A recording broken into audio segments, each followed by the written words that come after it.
Hi, I'm Mike Yawn, a Senior Solutions Architect with Hazelcast, back with another episode of TelUvision. Today, we're talking about the new CPMap data structure. The AP parts of Hazelcast favor availability, which is best for most use cases. The CP parts of Hazelcast favor consistency, which is best for use cases like locks and semaphores where strong consistency is an absolute requirement. When the AP subsystem is in an unhealthy state, it may return stale data. I couldn't reach some members of the cluster, and this is the most recent data I saw before we lost touch. When the CP subsystem doesn't have a quorum, it will return an error rather than risk stale data. I couldn't reach some members of the cluster, so I'm not sure what the right answer is. With the 5.4 release of our enterprise platform, we've added a strongly consistent implementation of a HashMap, or key value store if you prefer. This is not a Hazelcast IMap operating in a strongly consistent manner. It's something new. Here's a comparison at a glance of the API differences between the AP IMap and the CPMap. As you can see, IMap has a much more robust set of APIs. In addition to basic HashMap operations, IMap supports sophisticated querying, caching features like time to live, eviction, and integration with map stores, and features to support distributed compute like entry processors and aggregators, as well as many more. In all, including overloaded and inherited methods, the IMap API comprises over 100 methods. CPMap, on the other hand, is laser focused on a handful of single entry operations like get, put, and delete. The full class API shown here is 7 methods, and if we add in the 5 inherited methods from distributed object, we have a total of 12 methods. So you can see this is not going to be a general purpose IMap replacement.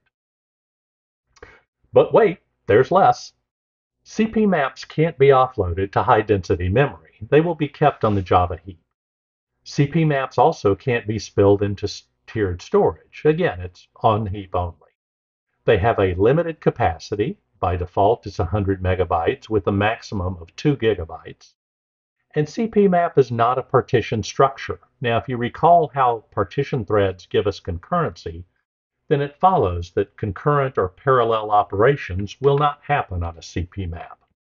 Operations will be single-threaded and ordered with respect to all other structures within the same CP group, not just within the CPMap. Now, all of this means that this is going to be slower than an IMap, perhaps a lot slower, but we will think it will be faster than any other strongly consistent solution you might be considering. So, given these considerable limitations, what would you actually use this for?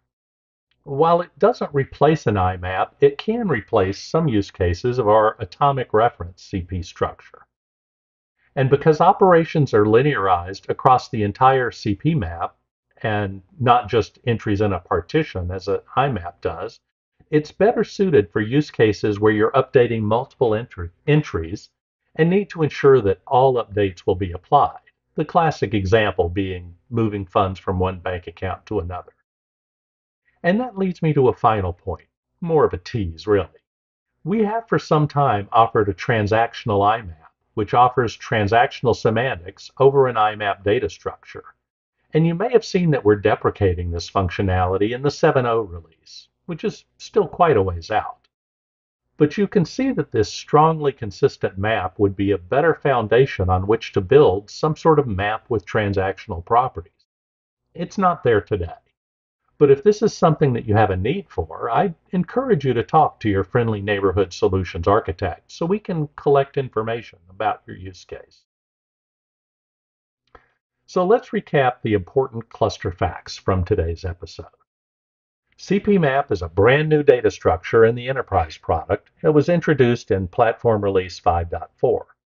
CPMap provides a strongly consistent implementation of a key value store. It supports a relatively limited API at this first release, but when used for cases where it is best suited, it provides the right trade-off by favoring strong consistency and a focused feature set.